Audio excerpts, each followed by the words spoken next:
Choosing a new NATO chief may sound difficult, but this is not the only problem NATO has right now. The alliance has a new headache. Former German fighter pilots who could have shared NATO's tactics with China. Sounds alarming, right? Well, Germany sure is worried. The report first came out in German newspaper Der Spiegel. It says former German fighter pilots are training Chinese forces, that these pilots could have shared military secrets. Secrets like confidential operational tactics, practiced attack scenarios, and even crucial information about NATO air operations. चीन NATO में घुस गया है। वो NATO जो दुनिया का सबसे ताकतवर सैन्य संगठन है, लेकिन अब उसी ताकतवर नाटो में चीन ने अपनी घुसपैठ कर ली है। नाटो 31 देशों का एक ताकतवर सैन्य संगठन है जिसमें अमेरिका, जर्मनी मौजूद है, लेकिन अब 31 देशों के नाटो समूह की पैरों तले जमीन खिसक गई। चीन ने नाटो समूह में अपनी सेना दे दी।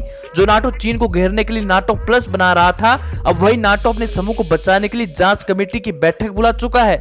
चीन रूस और नाटो को अमेरिका के बाद सबसे बड़ी दुश्मन के तौर पर देखता है। इसी कारण चीन हर हाल में नाटो संबंधित खुफिया जानकारी इकट्ठे करने में हमेशा जुटा रहता है।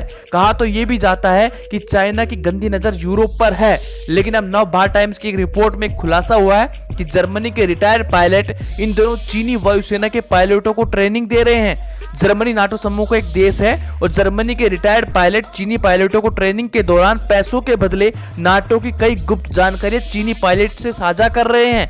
इसी खुलासे के बाद यूरोप से लेकर अमेरिका तक हड़कंप मच गया है। इस खुलासे में चंद दिनों के पहले ही अमेरिका के कहने पर जर्मनी ने दुनिया की दूसरी सबसे बड़ी अर्थव्यवस्था और बढ़ती सैन्य शक्ति वाले देश चाइना के साथ अपने आर्थिक और रणनीतिक संबंधों की जांच करना शुरू कर दिया था। जर्मनी की रक्षा समिति के सदस्य और सांसद मार्क्स फेबर ने कहा कि जर्मनी में जो सुरक्षा संबंधी जानकारी रखते हैं उन्हें तत्काल नियमों को कड़ा करना होगा ताकि जर्मनी की सुरक्षा में कोई सेंध न मार सके।